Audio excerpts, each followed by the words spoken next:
We're going to now hear from Barbara Decker about Agenda 21, and this is amazing.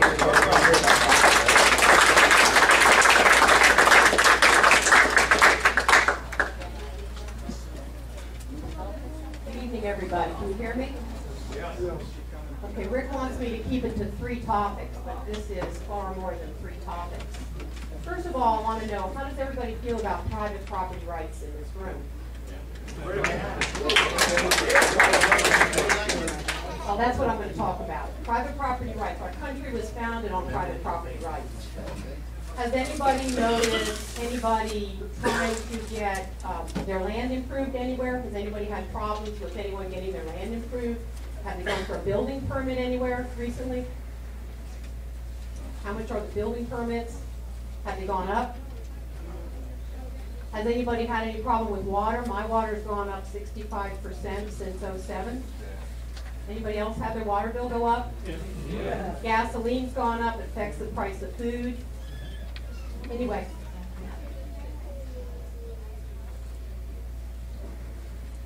Has anybody heard of Agenda 21? Yes. Has anybody heard of sustainable development?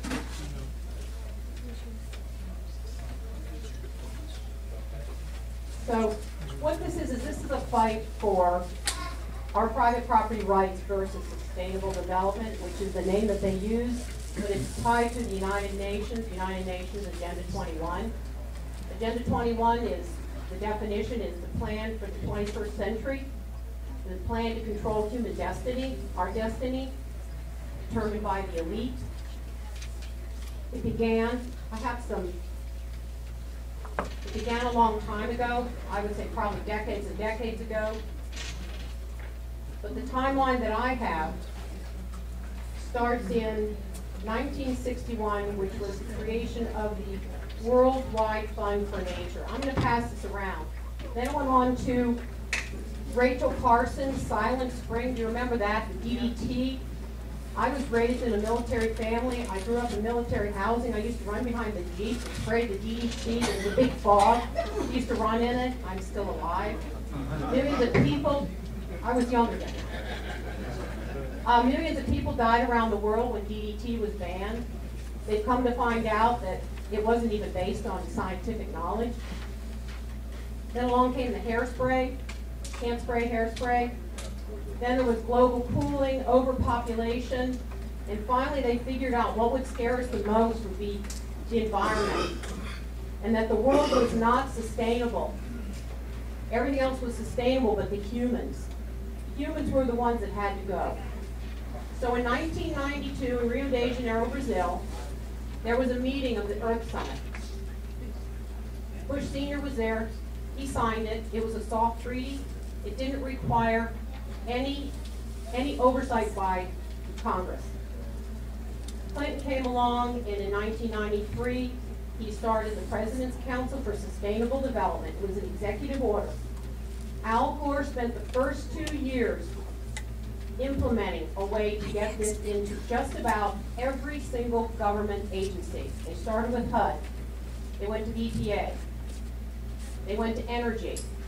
Private industry was there, and also some of the Nature Company, the Audubon Society, the Nature Society, places where you would think they would be conscious of humans. But anyway, the animals always trumped everybody.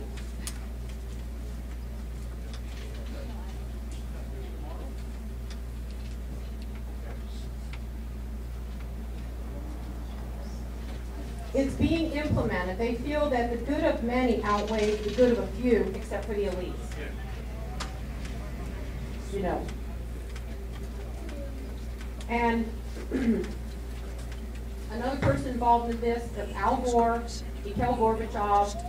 And there's another guy by the name of Robert Mueller, who says on his webpage he has occasional conversations with God, and he's also in charge of the religion of paganism. Maurice Strong, he was the UN Undersecretary at the Rio Earth Summit. He said that current lifestyles and consumption patterns of the affluent middle class, that's you and me, involving high meat intake, use of fossil fuels, electrical appliances, hey, no coffee in the morning, no blow dryers, no curling irons, none of that, no shavers. Home and workplace air conditioning and suburban housing are not sustainable. Isn't the only hope for the planet that the industrialized civilizations collapse, and isn't it our responsibility to bring that about? I don't agree with that. But this plan has been implemented since the 90s. I found out about it 2 years ago. With all the elections that were going on in 2010, nobody was interested in what was going on. Once the elections were finished, I started handing out information. And now a lot of the Tea Parties have taken this up. This information is in a lot of the planning departments. Kids are graduating from college with degrees in sustainable development. So when they go into the planning department, it's all about the green movement, sustainable development. They've shut off the water in the San Joaquin Valley. You're all aware of that with the Delta smelt. Last year, they let 200 million gallons of water go into the Pacific Ocean. Wow. Words can't even express what they did to the farmers. Generations of farmers have lost their farms. It's a dust bowl up there.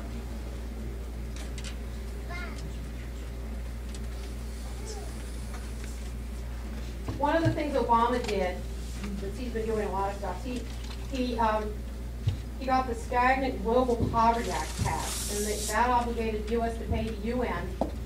Who likes the UN in here? Yeah, my feeling.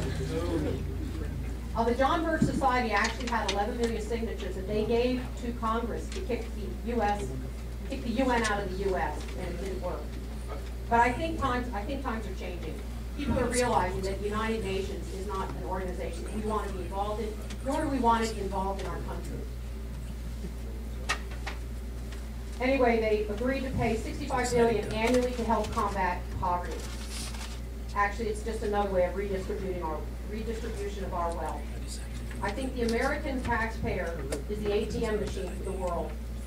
We have been lied to, we've been deceived. They change the name on things whenever we learn what it is. And we need to all join together.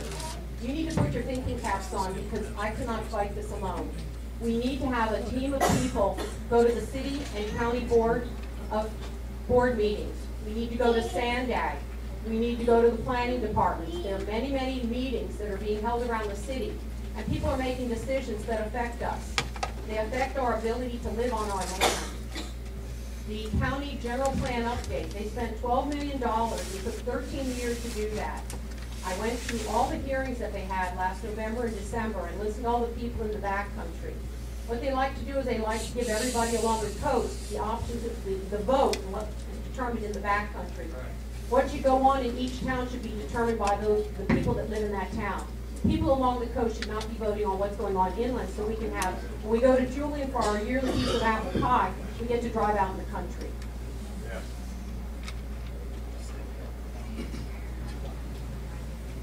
And the language that they use is a different language. In the backcountry, it's called wildland. When you go into Ramona, there's all these grasslands there. That's called wildland. It's a tinderbox. They're not allowed to mow it. Yet other places they're supposed to clear their land. Another part of sustainable development in Agenda 21 is they don't have any controlled burns anymore, which is why we've had those horrific fires. They might lose, in the controlled burns, they might lose one house. But if they don't have the controlled burns, when the fires go, they are so horrific that many, many homes burn. Australia is big on the green movement and Agenda 21. You know the fires that they had there last year, homes and animals. It was a tremendous loss in Australia. Also our fire that was up in the San Bernardino area, plus all the fires that were down here. The EPA is pushing the green movement, which is pushing Marxism. Has everybody seen the movie Agenda, the Grinding Down of America? It doesn't have to do with United Nations Agenda 21. It's just a compilation of 40 years of removing religion, making things normal in our society that might not have been normal at one time, very slowly. United Nations Agenda 21, it's like going to the doctor, you've been feeling great, and the doctor goes, oh, by the way, you have stage 4 cancer. It has been very, very slowly slipped in on us. And now that they're aware of what is going on, everything is in place to be implemented. There isn't any time.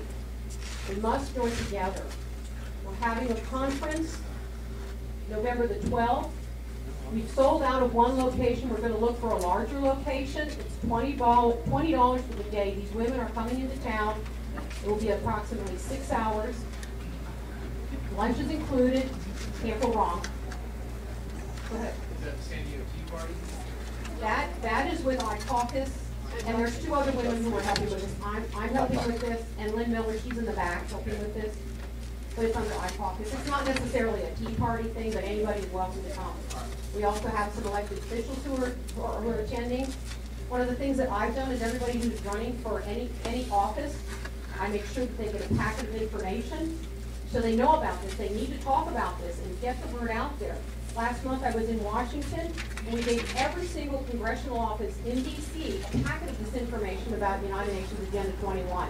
Only one person knew about it, was Tom McClintock's office, and in June he was poo-pooing it, but by September he was, hey, there's something to do with this. So these people have no idea what this is. Yeah. How do we get the question asked at a presidential debate? I think we should all make a point the next time there's a presidential debate to all write in and say, please address United Nations Agenda 21. I Googled it. I printed out the document. It's that thick. It's all there. We're going to be living in areas that call them human habitats. The animals will be let free. We'll be living in caged areas. Those of us who are older that live along the coast, we may not be affected. My children and my granddaughter that I fight for, they're the ones who are going to be taking the responsibility for this horrific plan. We've all been asleep. I was asleep myself. I always voted, researched the people I was voting for, thought they were doing a relatively good job. And when I woke up 3 years ago, I realized we were in deep trouble.